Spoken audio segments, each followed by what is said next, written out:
Welcome friends, आप सभी का स्वागत है हमारी आज की एक नई वीडियो में। तो आज की इस वीडियो में हम पढ़ेंगे, देखिएगा क्लास 6 के चैप्टर नंबर 14 को। जो ये चैप्टर है ये हमारा अंतिम चैप्टर है इस क्लास का। तो देखिएगा इस चैप्टर का नाम है प्रायोगिक ज्यामिति, जिसमें पहला जो हमारा टॉपिक है वो है कुछ उपयोगी वस्तुएं। तो सबसे पहले टॉपिक को शुरू करने से पहले हम जान लेते हैं कि जो ये उपयोगी वस्तुएं हैं ये हमें इस चैप्टर में काम आने वाली हैं। जैसा कि हमारा चैप्टर का नाम है प्रायोगिक ज्यामिति, इसका मतलब होता है कि हम यहाँ पर उन चीजों के बारे में जानेंगे जो ज्यामिति में काम आती हैं। ज्यामिति में यदि हम कोई आकृति बना रहे हैं, ज्यामिति होती क्या है? विशेष रूप से आकृतियों, गणित की वह शाखा होती है जिसमें आकृतियों को समझा जाता है और आकृति से संबंधित सवालों को हल किया जाता है। लेकिन उसमें भी जो प्रायोगिक ज्यामिति होती है, यहाँ पर हम चित्र बनाना या फिर उनसे जुड़ी हुई आकृतियों से जुड़ी हुई चीजों को बनाना सीखते हैं, जो कि कंस्ट्रक्शन का एक भाग है। जैसे कहा जाता है कि बिल्डिंग कोई बन रही है तो उसे कहा जाता है कि कंस्ट्रक्शन का काम है ये। तो वैसे ही यहाँ पर कुछ जब बनाया जाता है उसे कंस्ट्रक्शन कहा जाता है। तो देखिए ये कुछ भाग हैं जो हमें बहुत ज्यादा उपयोगी होते हैं, इन्हें जानेंगे हम। इसके लिए हम आपके लिए, ताकि आप इसे अच्छे से जान सकें, हम आपके लिए लेकर आए थे एक ज्योमेट्री बॉक्स। और आप इसमें देख सकते हैं कि जो पहला पॉइंट है वो है रूलर या पैमाना। तो ये क्या होता है, हम इसे यहाँ से निकालते हैं और कि इसके बाद इसमें आप देख पाओगे जो ज्योमेट्री बॉक्स में, ड्राम बॉक्स जैसे आप कहते हैं, उसमें पाए जाने वाला ये जो है इसे रूलर या रूलर या फिर पैमाना कहा जाता है। इसके ऊपर दोनों तरफ कुछ निशान बने होते हैं, छोटे छोटे पॉइंट बने होते हैं, और इन लाइनिंग से हमें पता चलता है कि लंबाई को हम नापने के लिए इनका प्रयोग करते हैं, जो सेंटीमीटर और एक तरफ इंच होता है इसमें। इसे आप चाहें तो इस तरह से देख भी सकते हैं। अब इसके बाद दूसरी आकृति को देखिए। दूसरा है प्रकार। प्रकार उसे कहा जाता है, प्रकार की जो संरचना है वो कुछ इस प्रकार की होती है। प्रकार जो होता है इसमें ये जो खाली जगह होती है, यहाँ देखिएगा, इसमें जो ये खाली जगह वाला भाग होता है, इसमें पेंसिल को लगाकर इससे आकृति बनाई जाती है। इसका प्रयोग किया जाता है विशेष रूप से वृत्त को बनाने में, या फिर दो लंबाइयों को या फिर किसी रेखाखंड की दी हुई लंबाई को नापने में इसका प्रयोग बहुत अच्छे रूप से किया जाता है। इसके बाद आता है डिवाइडर। डिवाइडर इसे कहा जाता है, इसमें दो नुकीले सिरे होते हैं और ये कुछ देखने में इस प्रकार की संरचना होती है। इसका प्रयोग किया जाता है एक निश्चित दी हुई लंबाई को नापने के लिए। यदि हम एक लंबाई को नापना चाहते हैं और उसमें कोई भी गलती ना हो, इस बात को जानना चाहते हैं, तो यही हमने इससे पिछले चैप्टरों में बताया था, जहां पर डिवाइडर के बारे में बात भी की गई थी। तो उसमें हमने समझाया था कि डिवाइडर से कैसे लंबाई को नापा जाता है और रूलर से या फिर पैमाने से लंबाई नापने पर कैसे गलती हो सकती है, तब इसका प्रयोग किया जाता है। इससे हम लंबाई के दोनों अंतिम बिंदुओं को नापते हैं और फिर उसे रूलर की सहायता से नापते हैं कि उनके बीच की दूरी कितनी है। इस प्रकार से डिवाइडर का प्रयोग किया जाता है। इसके बाद आगे आता है सेट स्क्वायर। तो सेट स्क्वायर देखिएगा क्या होता है। सेट स्क्वायर विशेष रूप से दो प्रकार के होते हैं। सेट स्क्वायर में जो ये दो त्रिभुजाकार आकृतियां होती हैं, जो ये दो त्रिभुजाकार आकृतियां, इनको सेट स्क्वायर कहा जाता है। एक ऐसा होता है जिसमें पहला, अगर आप इसे पहले को जानना चाहते हैं, दूसरा ये भाग है इसका, अगर इसको पहला कहें तो इसमें जो भाग है उसमें पहला जो कोण है, यहाँ पर देखिए एक कोण इधर बना हुआ है, एक ऊपर और एक इधर। अगर इसको इस तरह की संरचना में रखा जाए तो यहाँ पर आप इसे कुछ इस प्रकार से देख सकते हैं कि ऊपर वाला जो कोण है वो 30 डिग्री होगा, इधर वाला जो कोण है वो 60 डिग्री और नीचे वाला जो कोण है वो 90 डिग्री होगा। और त्रिभुज के अंत्य कोणों का योग 180 डिग्री होता है। इसका भी हम योग करेंगे तो ये भी 180 डिग्री ही होगा। इसी के अलावा इसके जैसा ही दूसरा एक त्रिभुजाकार आकृति होती है सेट स्क्वायर की, और इसमें जो ये कोण बना हुआ है यहाँ पर एल की आकृति में, ये 90 डिग्री का है, और बचे हुए दोनों जो कोण हैं वो बराबर के होते हैं, जो 45 डिग्री के हैं, जो भी हमने यहाँ पर लिखकर भी दिया हुआ है, आप इससे भी देख सकते हैं। इसके बाद जो तीसरी संरचना होती है, वह तीसरी जो संरचना है वो पाई जाती है चांदे की। ये जो डी की जैसी संरचना दिखाई देती है, इसे प्रोटेक्टर भी कहा जाता है। और ये 180 डिग्री, ये 0 से 180 डिग्री तक की माप को नापने के लिए प्रयोग में लाया जाता है। इसके प्रयोग से हम किसी भी प्रकार के कोण को बनाते हैं, जिससे हमें पता चल जाता है कि, या फिर बने हुए कोण को नाप भी सकते हैं। तो कोण बनाने के लिए या फिर कोण को नापने के लिए इसका प्रयोग किया जाता है। इसे प्रोटेक्टर भी कहते हैं और चांदा भी कहा जाता है। तो अब हमने यहाँ पर जान लिया है कि कैसे चांदे का प्रयोग किया जाता है, प्रोटेक्टर क्या होता है, या फिर ये कौन कौन सी चीजें होती हैं, इनके प्रयोग कैसे हैं। और उसके बाद अब हम बढ़ेंगे हमारे अगले पॉइंटों पर, जिसमें हम जानेंगे इनके विभिन्न और रूपों को, जहां पर इनको प्रयोग करना भी हम सीखने वाले हैं कि कंस्ट्रक्शन में इनका प्रयोग कैसे किया जाता है। तो अब इसके बाद आगे देखिएगा कि यहाँ पर कुछ उपयोगी जो वस्तुएं थी वो हमने जान ली कि रूलर क्या होता है, पैमाना, इसको स्केल भी कहा जाता है। और उसके बाद में जो यहाँ पर ये प्रकाल है, प्रकाल का प्रयोग हमने जान लिया कैसे किया जाता है। डिवाइडर है उसको भी हमने समझ लिया। साइट स्क्वायर दो तरीके के होते हैं उनको हमने देख लिया है, और चांदे को भी हम देख चुके हैं चांदा कैसा होता है। तो आइए हम शुरुआत करते हैं पहले पॉइंट से, जिसमें कंस्ट्रक्शन करना है, हमें कुछ चीजों को बनाना होगा। तो सबसे पहले किसका निर्माण होगा, तो हम निर्माण से शुरुआत करने वाले हैं। तो आइए उसकी शुरुआत करते हैं। तो देखिए पहला जो हमारा पॉइंट है वो है वृत्त का निर्माण। तो वृत्त के बारे में हम पहले भी जान चुके हैं कि वृत्त जो होता है वो कैसा दिखाई देता है। तो देखिए जनरली जो वृत्त है वो कुछ इस प्रकार की आकृति होती है, और इसमें एक बीच में बिंदु होता है जिसे केंद्र कहा जाता है। यहाँ केंद्र से और बाहर परिधि तक की दूरी को त्रिज्या कहा जाता है, जिसे हम आर से भी लिखते हैं, इसको त्रिज्या भी नाम दे सकते हैं हम इस प्रकार से। और इस बिंदु को ओ कहा जाता है। बाहर वाले बिंदु को हम ए नाम दे सकते हैं। और जो एक गोला बना हुआ है, इस तरह की संरचना बन रही है, इसको कहा जाता है, ऊपर बाहर वाली सीमा को परिधि कहा जाता है। तो अब इसे समझते हैं कि ये बनता कैसे, कंस्ट्रक्शन इसका निर्माण कैसे होगा। तो इसे समझने के लिए सबसे पहले इसके लिए हमें कुछ चीज़ों की आवश्यकता होगी, और वो कुछ यहाँ हमने पहले ले ली हैं। तो देखिए सबसे पहले हमें एक प्रकाल लेना है, और प्रकाल में यहाँ रूल को अच्छे से लगा लेना। जब रूल को लगाएंगे तो रूल की और इस नोक की दोनों की लंबाई समान होनी चाहिए। जब इन दोनों की लंबाई समान होगी तो आप इसे इस प्रकार से कस सकते हो। कसने के बाद वो रूल जो है इसमें टाइट हो जाएगी। और उसके बाद आपको क्या करना है, एक निश्चित लंबाई की त्रिज्या लेनी है। जो सवाल में दिया गया होगा उस त्रिज्या को आपको काम में लेना है, और उस त्रिज्या की जो लंबाई है उसे यहाँ देखना है सेंटीमीटर में वो कितनी है। तो इसको देखने के बाद में जहां एक से, आप यहाँ आगे देख सकते हैं, जहां एक से यहाँ पर जीरो से जो शुरुआत हो रही है, इससे इसके नोक को, प्रकाल की नोक को यहाँ रखना है इस जीरो पर इस प्रकार से। और उसके बाद इसको प्रकाल को इतना खोलना है जितना उसमें कहा गया है। अगर मान लीजिए वो 7 तक के लिए कहता है तो पेंसिल यहाँ होगी, तो 7 को कुछ इस प्रकार से यहाँ तक के लिए खोलेंगे।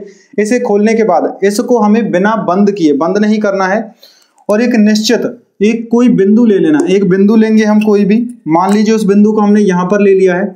उस बिंदु को लेने के बाद में अब प्रकाल की सहायता से प्रकाल को ऐसे लेंगे और इस पर रख कर हम इसको इस तरह गोल घुमा देंगे। ध्यान रहे कि हमें ये बीच वाला जो हिस्सा इसे नहीं घुमाना है, ये बिल्कुल एक जगह रहेगा, और बस इसका बाहर वाला जिसमें पेंसिल लगी हुई है ये हिस्सा ही क्या करता है, घूमता है, इस प्रकार से घूमता है। इसके घूमने से जो संरचना बनेगी वो कुछ इस प्रकार की दिखाई देगी।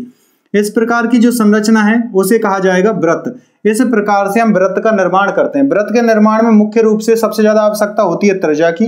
त्रिज्या की एक सही लंबाई होगी और एक निश्चित बिंदु लेना होता है, और उसके बाद में वृत्त का निर्माण होता है। जो इसमें पेंसिल काम में ली गई थी, उस पेंसिल से जिस वृत्त की जिस स्थिति का निर्माण होता है या फिर जिस भाग का निर्माण होता है उसे परिधि कहा जाता है, और जहां पर हम इस प्रकार की नोक को रखते हैं उसे केंद्र कहा जाता है। जैसा कि हमने यहां पर लिखा भी है कि इसे केंद्र कहा जाता है।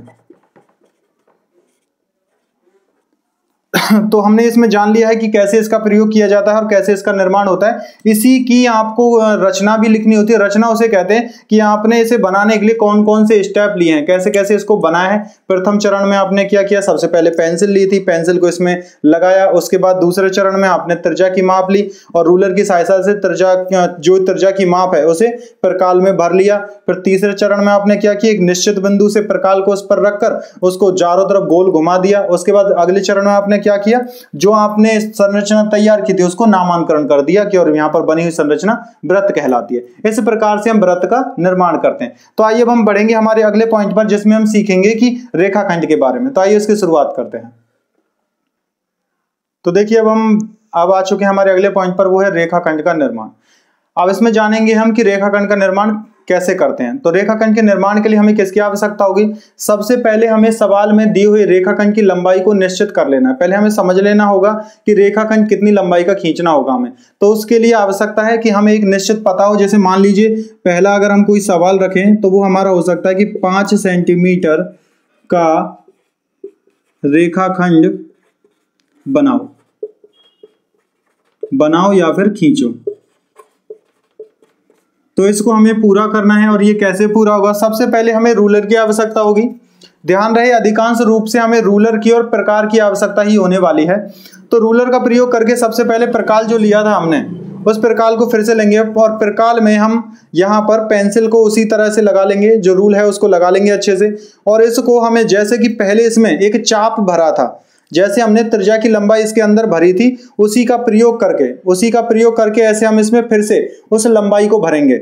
अब ध्यान रहे उतनी ही लंबाई हमें इसके अंदर लेनी है जितनी कि यहाँ सवाल में हमें दी गई थी। सवाल में जितनी लंबाई दी गई है उस लंबाई का प्रयोग करना है। इतना प्रकाल में भरने के बाद में हमें एक किसी कागज पर और रूलर की सहायता से, ध्यान से समझना, रूलर की सहायता से कोई भी एक सीधी लंबाई खींच लेंगे, सीधी लाइन खींच लेंगे। वो कुछ इस प्रकार से हो सकती है। इस पर एक निश्चित बिंदु कोई ए मान लो पहले से इस पर कोई एक निश्चित बिंदु पहले ए मान लेंगे और जितना आपने चाप भरा था, जितना इसके अंदर जो प्रकार की लंबाई की सहायता से आपने यहाँ पर 5 सेंटीमीटर का जो चाप भरा है, इसे चाप कहा जाता है। जो आपने चाप भरा है उससे आप क्या करोगे, उस चाप को, प्रकाल की नोक को इस ए बिंदु पर रखकर उस चाप को काट दोगे। जैसे ही तुम इसे काटना चाहोगे ये कुछ इस प्रकार की संरचना तैयार होगी, कुछ ऐसा दिखाई देगा। जिस बिंदु पर जो पहले से खींची हुई रेखा है, अगर इसको हम कहें रेखा L, तो इस L रेखा पर जो नया बिंदु बनेगा इसको B नाम दे देंगे। तो अब हम कहेंगे कि इसमें AB जो है, AB बराबर से 5 सेंटीमीटर होगा। तो इस प्रकार से हम एक निश्चित दी हुई लंबाई के लिए रेखाखंड खींच सकते हैं। तो रेखाखंड खींचने के लिए सबसे आसान तरीका होता है, एक L रेखा होनी चाहिए हमारे पास कोई पहले से। उसके बाद में जितनी लंबाई की रेखाखंड खींचनी है उतने का प्रकाल में चाप भरेंगे। चाप भरने के बाद में, और चाप कैसे भरा जाता है, रूलर की सहायता से। चाप भरने के बाद में उस रेखा पर कोई भी एक बिंदु ए मानेंगे और ए बिंदु को केंद्र मानकर चाप की प्रकाल की सहायता से एक चाप काट देंगे, जिससे हमें एक नया बिंदु बी प्राप्त होगा। और उसी बिंदु की सहायता से हम यहाँ पर कह पाएंगे बिंदु ए बी जो होगा वो 5 सेंटीमीटर या फिर जितना भी आपने चाप भरा था उतने सेंटीमीटर का रेखाखंड कहलाएगा। तो आइए अब हम बढ़ेंगे हमारे अगले पॉइंट पर, जिसमें हम जानेंगे लंब रेखाओं के बारे में कि उन्हें कैसे खींचा जाता है। तो देखिए अब हम बढ़ेंगे हमारे अगले टॉपिक पर, वो है लंब रेखा। तो अब इसमें जानेंगे हम लंब रेखा कैसे खींची जाती है। तो लंब रेखा खींचने के लिए पहले दो स्थिति दी हुई है। पहली है कि दी गई रेखा पर स्थित बिंदु से, मान लो पहला पॉइंट जो हमारा वो इस प्रकार से है कि एक रेखा दी हुई है जिसका नाम L हमने रखा, इस पर कोई बिंदु पहले से एक बिंदु रखा हुआ है जिसका नाम है P। अब हमें इस P बिंदु पर क्या करना है, हमें इस P बिंदु पर लंब रेखा खींचनी है। तो इसे खींचने के कुछ तरीके हैं। पहला तरीका होता है, यदि आप इसे कागज पर, ये लंब रेखा एक कागज, इस प्रकार से एक रेखा कागज पर खींची हुई है और उस पर आपने P बिंदु मान लिया, तो आपको क्या करना है, उस कागज को, ये जो सीधा कागज है उसे आपको मोड़ना पड़ेगा। उसे मोड़ना है कहां से, जब ये कागज जो है इसको बिल्कुल P बिंदु पर बिल्कुल बीचों बीच से आप इसे मोड़ना है। मोड़ने से कुछ इस प्रकार की स्थिति तैयार होगी और आप जो ये मुड़ा हुआ हिस्सा होगा इसका, इस पर एक सीधी लाइन खींच सकते हो जो कहलाएगा कि ये इसकी एक लंब रेखा है। ये पहला तरीका होता है कागज को मोड़ने से। अब इसके बाद दूसरा तरीका देखिएगा, दूसरा तरीका कैसे काम करता है। दूसरा तरीका जो होता है उसमें हमें आवश्यकता होती है सेट स्क्वायर की। हम इसमें चाहें तो सेट स्क्वायर का प्रयोग कर सकते हैं। अगर हम दूसरी रेखा इस प्रकार से दी हुई है और जिस पर P बिंदु, पहले से कोई एक बिंदु दे रखा है P, और यहाँ पर ये जो रेखा है हमारी उसका नाम L है, तो देखिए सेट स्क्वायर कैसे काम करेंगे।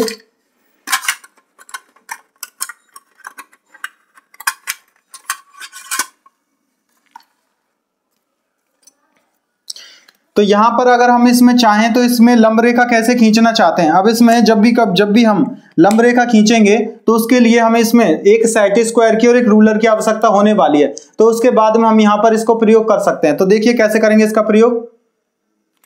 अब इसके बाद में रूलर, जो रूलर है इसका प्रयोग भी करना चाहें तो हम इसका प्रयोग भी कर सकते हैं, लेकिन उससे पहले हमें क्या करेंगे, अगर हम देखिएगा यहाँ पर जो सेट स्क्वायर है, सेट स्क्वायर को रेखा के ऊपर रखना। ध्यान रहे जो ये L जैसी आकृति दिखाई दे रही है, ये रेखा के उस बिंदु पर, इसका जो ये दोनों का नुकीला भाग है जो निकला हुआ एक तरफ, इस बिंदु को हमें बिंदु P के साथ में रखना है। कुछ इस प्रकार से इसे रखेंगे। इसे इस प्रकार से रखने के बाद में हमें जो संरचना तैयार होती है उसमें क्या होगा, यहाँ ऊपर की तरफ जाने वाली जो रेखा होगी यहां पर ये इसका लंब कहलाएगी। तो हम क्या करेंगे, इसके लिए यहां पर इससे एक रेखा खींचेंगे जो इस प्रकार से खींची जा सकती है।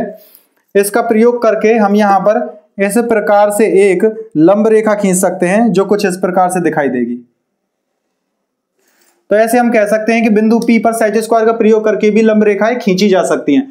अब इसके बाद में इसका तीसरा भाग और होता है जिसमें हम जानेंगे कि कैसे इसमें इसका एक रेखा, लंब रेखा या जो खींची जाएगी वो L पर कैसे खींची जा सकती है। देखिए मान लीजिए एक रेखा कुछ इस प्रकार से है, इस पर कोई बिंदु P मान लेते हैं। P बिंदु मानने के बाद ये रेखा L थी। अब इस पर फिर से हमें क्या करना है, एक लंब खींचना है। रेखा, लंब का मतलब हमेशा ही ध्यान रखिएगा लंब बराबर से होता है 90 डिग्री। हमें इस पर एक 90 डिग्री का कोण अंकित करना है, तो लेकिन हम इसमें प्रोट्रैक्टर का प्रयोग तो नहीं कर सकते, हम इसमें चांदे का प्रयोग नहीं करेंगे, लेकिन लंब रेखा जो खींचेगी वो कैसे?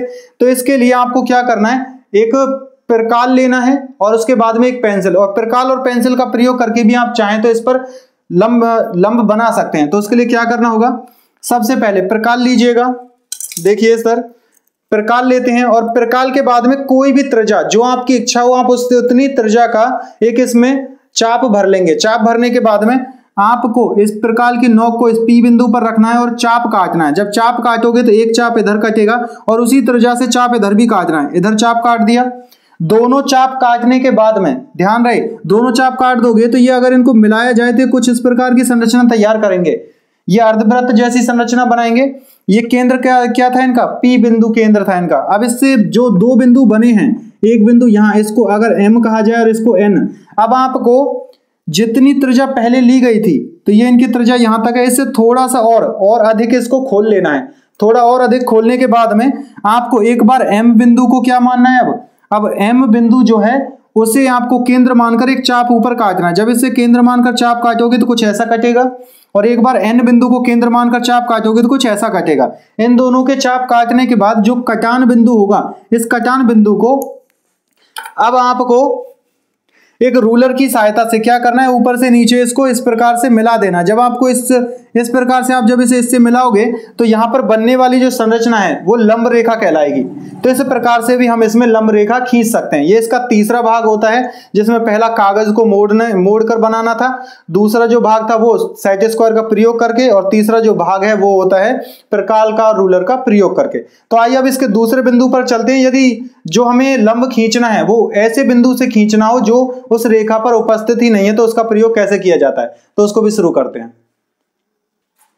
तो देखिए इसमें पहला बिंदु कैसे बनाएंगे, तो हमें जो यहाँ पर दिया हुआ है कि दी गई रेखा पर बिंदु स्थित न होने पर हम लंब रेखा कैसे खींचेंगे। तो मान लीजिए एक रेखा इस प्रकार से, कोई बिंदु यहाँ पर ऊपर दिया हुआ है, इसका नाम P है। अब इससे हमें क्या करना है, इससे एक लंब रेखा खींचनी है, तो इसका नाम हम L रख लेते हैं। L रेखा पर लंब रेखा खींचनी है। तो पहला जो हमने पहला पॉइंट लिया था जिसमें, वो उसी के प्रकार हम इसको प्रयोग करेंगे। यहाँ पर इसको अगर कागज पर बनाया जाए तो बिंदु P से होते हुए कागज को हमें मोड़ना होगा, और कागज को मोड़कर भी हम इसमें क्या कर सकते हैं, एक लंब रेखा का निर्माण कर सकते हैं। लेकिन ये जो प्रयोग है कागज को मोड़ना, ये हर बार संभव नहीं होता। अगर मान लीजिए बोर्ड पर हम इसको बना रहे हैं तो बोर्ड को कैसे मोड़कर बना सकते हैं। इस कारण से ये जो प्रयोग है ये कागज पर संभव था, लेकिन बाकी जगहों पर नहीं। इसके अलावा दूसरा जो प्रयोग है वो होता है प्रोट्रैक्टर का प्रयोग। जैसा प्रोट्रैक्टर नहीं, सेट स्क्वायर का प्रयोग होता है। सेट स्क्वायर से भी हम इसको बना सकते हैं। तो दूसरे में देखते हैं इसको कैसे बनाया जाता है। जैसे पहले भी हमने बनाया है उसी की तरह इसका प्रयोग किया जाएगा। तो यहाँ पर इसे बनाने के लिए तो आइए उसकी हम शुरुआत करते हैं कि कैसे उसको बनाएंगे।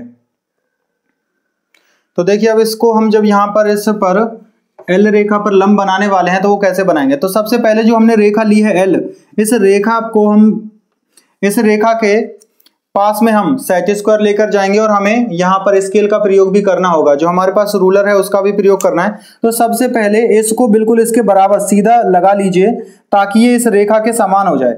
इस रेखा के समान होने के बाद जो इसकी ये तिरछी लाइन है, तिरछी रेखा है, इस पर हमें क्या करना होगा, इस पर हम इस प्रकार से इस रूलर को लगा लेंगे। रूलर को लगाने के बाद हमें इस सेट स्क्वायर को इसके ऊपर तब तक लेकर जाना है, और ध्यान रहे इसको तब तक लेके जाना है यहाँ पर जब तक हमें ये सीधी रेखा दिखाई ना दे, तब तक इस सेट स्क्वायर से, ध्यान रहे इस प्रकार से सेट स्क्वायर के इस भाग से जब तक हमें ऐसा ना दिखाई दे कि ये जो बिंदु है ये इसकी इसी रेखा से ऊपर जा रहा होगा। जब ये इसकी इस रेखा से ऊपर जाता है तो हम कह सकते हैं कि यहां से अब जो है हम इसमें क्या बना सकते हैं, ये एक लंब रेखा का निर्माण कर सकते हैं। इस प्रकार से यहाँ पर अब बाद में आप इसको क्या करोगे, इस प्रकार से आप इसे सीधा खींच सकते हो रूलर की सहायता से। रूलर का प्रयोग करने के बाद में आप इस रेखा को पूर्ण कर सकते हो। इस प्रकार हम सेट स्क्वायर का प्रयोग करके भी यहाँ पर एक लंब बिंदु जो है, लंब रेखा किसी भी बिंदु से, चाहे वो P है, Q है या कोई भी अन्य बिंदु हो सकता है, उससे यहाँ पर बना सकते हैं। तीसरा प्रयोग देखिएगा, तीसरा प्रयोग कैसे काम करता है। नंबर C,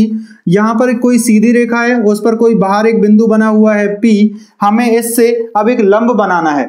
जब इससे हमें एक लंब बनाना है तो हम क्या करेंगे, सबसे पहले जैसे पहले किया था बिल्कुल वैसा ही कुछ करना होता है इसमें।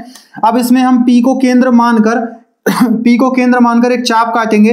जब P को केंद्र मान के चाप काटा जाएगा तो जो ये दो उंगलियां हैं, अगर एक प्रकार की नोक है और दूसरी पेंसिल, तो ये इस प्रकार से चाप काटेंगे। यहां से चाप काटने पर कुछ ऐसा दिखाई देगा जो इस प्रकार से होगा और यहां से कुछ इस प्रकार से। अब जो दो नए बिंदु बने हैं, इन बिंदु को A और इस बिंदु को B मान लिया जाए, तो फिर उसके बाद क्या करेंगे, जितनी चाप प्रकाल के अंदर भरी गई थी उससे हमें क्या करना होगा, थोड़ी अधिक चाप लेनी होगी। थोड़ी अधिक चाप लेंगे। अधिक चाप लेने के बाद या तो आप इसे ऊपर काट सकते हैं, चाहे तो नीचे भी, किसी भी एक दिशा में दोनों ही चाप आपको काट देने हैं। दोनों चाप काटने के बाद ये कुछ संरचना इस प्रकार से दिखाई देगी और उसके बाद में आपको इसको सीधा मिला देना है। जब आप इसे रूलर की सहायता से सीधा मिलाएंगे तो यहां पर 90 डिग्री का कोण या फिर एक लंब रेखा प्राप्त हो जाएगी, जो किससे, बिंदु P से होते हुए जाती हुई दिखाई देगी। तो इस प्रकार से हम लंब रेखाओं का निर्माण करते हैं। तो आइए अब हम बढ़ेंगे हमारे अगले पॉइंट पर, जो हमारा अंतिम बिंदु भी है, जिसका नाम है कोण। अब हम जानेंगे कि कोण का निर्माण कैसे होता है और कैसे उनको बनाया जाता है। तो देखिए अब हम बढ़ेंगे हमारे अगले बिंदु पर, वो है कोण का निर्माण। कोण का निर्माण कैसे करना है, इन तीन स्थितियों में करना होगा। पहला है माप के बराबर कोण। यदि मान लीजिए हमें पहले से दिया हुआ है कि आपको 60 डिग्री का कोण बनाना है, तो 60 डिग्री का कोण आप कैसे बनाओगे, तो जब पहले से ही हमें कोण की माप दे रखी होती है तो तब हमें चांदे का प्रयोग करना होता है। तो देखिए अब हम चांदे का प्रयोग करके कैसे कोण का निर्माण कर सकते हैं। जैसे कि हमारे पास चांदा है, इसका प्रयोग करना है, तो सबसे पहले देखिए एक सीधी रेखा होगी। इस सीधी रेखा पर कोई भी एक बिंदु मान लीजिए, जिसको हम A नाम दे सकते हैं। हमने एक बिंदु A मान लिया है और इस A बिंदु के बाद में अब हमें क्या करना है, चांदे को ध्यान से समझें। चांदे को ध्यान से देखिएगा। इस बिंदु A को हमें इसके बीच वाले बिंदु पर रखना है, जहां पर ये सीधी रेखा आकर और ऊपर से 90 वाली रेखा आकर मिलती है। उस बिंदु पर हमें क्या करना है, इस बिंदु को रखना है ताकि ये केंद्र बन सके। केंद्र बनने के बाद में एक विशेष स्थिति होती है जो हमेशा काम आएगी और आपको वो याद भी रखनी पड़ेगी। वो क्या हो सकती है कि जब भी कभी आप इस कोण बनाने के लिए जिस दिशा में आधार को समझते हो, मान लीजिए अगर ये कोण इस प्रकार से बनाना होता, हमें इस दिशा में एक रेखा है और हमें बस इसी के ऊपर कोण बनाना है, तो जिस दिशा में आधार की रेखा होती है उसी दिशा से हमें, यहां ध्यान से देखिएगा, 0, अगर ये इधर दिशा में बाईं तरफ है तो हमें 0 के इधर से गिनना शुरू करना होगा। अगर इधर दाईं दिशा में है तो यहां 0 वाले कोणों से गिनना शुरू करना पड़ेगा, ताकि हम उसमें सही नंबर पर पहचान कर कोण बना सकें। अब उसके बाद क्या करना है, ये इधर दिशा में है, इसको इसके ऊपर रखेंगे, बिल्कुल सेंटर में, केंद्र में रखने के बाद में क्या करेंगे, 60 डिग्री का कोण बनाना है, तो 60 पर जाकर निशान लगा देंगे। 60 यहां पर है, निशान लगाया। आप चाहें तो इसी का प्रयोग कर सकते हैं। अगर इसका प्रयोग आप नहीं कर पाते तो आप रूलर का प्रयोग भी कर सकते हैं और इसका प्रयोग करके यहां से इन दोनों को, रेखाओं को एक दूसरे से इस प्रकार से मिला दोगे और मिलाने से यहां पर आपके सामने एक कोण तैयार हो जाएगा जो कहलाएगा 60 डिग्री का कोण। इस प्रकार हम क्या कर सकते हैं, यहां पर एक कोण का निर्माण कर सकते हैं। अब इसके बाद दूसरा है हमारा, दिए गए कोण के बराबर कोण कैसे बनाया जाए। यदि हमारे सामने पहले से ही दे दिया जाए कि 60 डिग्री का कोण ये बना हुआ है, ये ध्यान रहे। अब दूसरा सवाल है हमारा, पहला सवाल जो है वो कोण के बराबर के, वो हमने बता दिया कैसे काम करता है। दूसरा है कि यदि हमें पहले से एक कोण दिया हुआ है जो 60 डिग्री का है, अब हमें क्या करना है, प्रकार लेना है। उसमें पेंसिल लगाने के बाद में हमें एक बड़ा वाला चाप काटना है। इसके यहां से चाप काट दिया, एक दूसरी रेखा इधर आपको बना लेनी होगी पहले से ही, और पहले से रेखा बनाने के बाद में आपने जो चाप काटा है वो इस बिंदु पर यहां और इस बिंदु पर यहां काटता है। अगर इसको हम O नाम दें और इसको A और इसको B नाम दें, तो ध्यान से देखिएगा, A बिंदु और B बिंदु को विशेष रूप से ध्यान रखना है। आपको क्या करना है, इस बिंदु से जो ये चाप जितने का काटा है उस चाप को आप क्या करोगे, यहां से यहां चाप काट लीजिए। उसी चाप को आपने यहां से यहां काटा, जितनी दूरी का चाप ये था। इस चाप को काटने के बाद आप प्रकाल को दोबारा से लाना है। पहले बिंदु A पर प्रकाल रखो और उसे इतना खोलो कि वो बिंदु B तक पहुंच जाए। बिंदु B तक उसे पहुंचाना है। ऐसा ही आपको इस बिंदु पर करना होगा। इसको अगर O नाम दें और इसको M, तो बिंदु A पर जो नोक रखी थी प्रकाल की, उसे ही हमें M पर रखना होगा और बिंदु B तक पेंसिल जहां पहुंची है उसको यहां पर एक चाप काट देंगे। ये चाप जो है लगभग यहां मिलेगा। जैसे हमें अगर मान लीजिए ये चाप हमें लगभग यहां मिलता है, तो हम क्या करेंगे, इस बिंदु को एक नया बिंदु मानेंगे जिसे N नाम दे सकते हैं और रूलर की सहायता से, स्केल की सहायता से हम इसको इससे मिला देंगे। तो यहां बनने वाला जो कोण है इसी के बराबर होगा, चाहे वो 60 डिग्री का है, 70 का है, 100 का, 150 का, 120 का, कोई भी कोण हो सकता है। अब इसके बाद देखिएगा आगे है कोण का समद्विभाजक। कोण का समद्विभाजक कैसे करते हैं, मान लीजिए पहले भी एक कोई कोण बना हुआ है, इस प्रकार का कोण बना हुआ है। इसका अगर हमें समद्विभाजक करना है तो इसके सबसे आसान तरीका है, एक प्रकाल को थोड़ा सा खोलिए और उसके बाद में आपको क्या करना है, इस बिंदु को केंद्र मानकर, ओ बिंदु को केंद्र मानकर प्रकाल को एक चाप यहां आगे काटना है इस प्रकार से, और यहां पर ही दूसरा भी एक चाप काटना होगा। दूसरा चाप यहां से जब काटोगे तो वो कुछ इस प्रकार से आएगा। दो चाप यहां काटते ही यहां पर जो संरचना है वो इस प्रकार से दिखाई देगी, जिससे क्या होगा, आप इससे एक कोण बना सकते हैं। यहां सीधी रेखा खींचने पर ये जो कोण बनेगा ये इसका मध्य बिंदु कहलाएगा। तो आप इस प्रकार से इसका निर्माण कर सकते हैं। और इसके अन्य और भी तरीके होते हैं समद्विभाजक करने के, जिसमें आप इनको जान सकते हैं। चाहे तो आप इसका प्रयोग इस प्रकार से भी कर सकते हैं, एक सीधी सी रेखा, उस पर एक बना हुआ कोण और एक कोई निश्चित बिंदु से आप क्या करोगे, एक निश्चित बिंदु, एक चाप काटिए, यहां से दो बिंदु आएंगे, इन दोनों बिंदुओं के मध्य बिंदु निकालने। कैसे, इससे केंद्र मानकर एक चाप इस प्रकार से काटना और एक चाप यहां से इस प्रकार से, और ये दोनों ही इससे जब निकल के जाएंगे तो बनने वाले जो कोण है वो समद्विभाजक कहलाएंगे। तो आज की इस वीडियो में इतना ही। तो जो हमारी क्लास 6 के जो चैप्टर चल रहे थे वो आज पूर्ण हो चुके हैं, जिसमें हमने चैप्टर 1 से शुरुआत की थी और आज हम चैप्टर 14 पर पहुंच चुके हैं, जो हमारा अंतिम चैप्टर है। आपको यदि क्लास 6 के किसी भी टॉपिक में कोई भी समस्या हो तो आप हमारी चैनल पर जाकर किसी भी वीडियो में जाकर वो चैप्टर देख सकते हैं। हमने आपको बहुत अच्छे से वो सभी चैप्टर समझाए हैं। आप चाहे उन चैप्टर को पढ़ने के बाद में जब चाहें प्रश्न की तैयारी कर सकते हैं, अपने पेपरों की तैयारी कर सकते हैं। आपको सभी तरह के सवाल वहां पर मिल जाएंगे। उनको अच्छे से हमने समझा है, हमने सवाल कम कराए हैं लेकिन आपको कॉन्सेप्ट अच्छे से समझा है, पूरे तरीका समझा है कि सवाल कैसे किया जाएगा, जिससे आपको कोई परेशानी नहीं होगी। लेकिन फिर भी अगर आपका कोई सवाल रहता है, कोई सवाल आप चाहते हैं कि हम उसको आपको समझाएं, उसकी कोई वीडियो हो, तो आप हमसे वो सवाल पूछ सकते हैं। हम उन सवालों के लिए या फिर आपके एग्जाम की तैयारी के लिए कुछ सवालों की लिस्ट जरूर बनाएंगे, और जिसको कुछ ही समय में जब आपको लगेगा कि अब हमें जरूरत है तो आप हमसे कह सकते हैं, तो हम उस वीडियो को आपको शेयर कर देंगे। तो फिर हम मिलेंगे आपसे एक नई वीडियो में किसी नए टॉपिक के साथ में। तब तक के लिए धन्यवाद।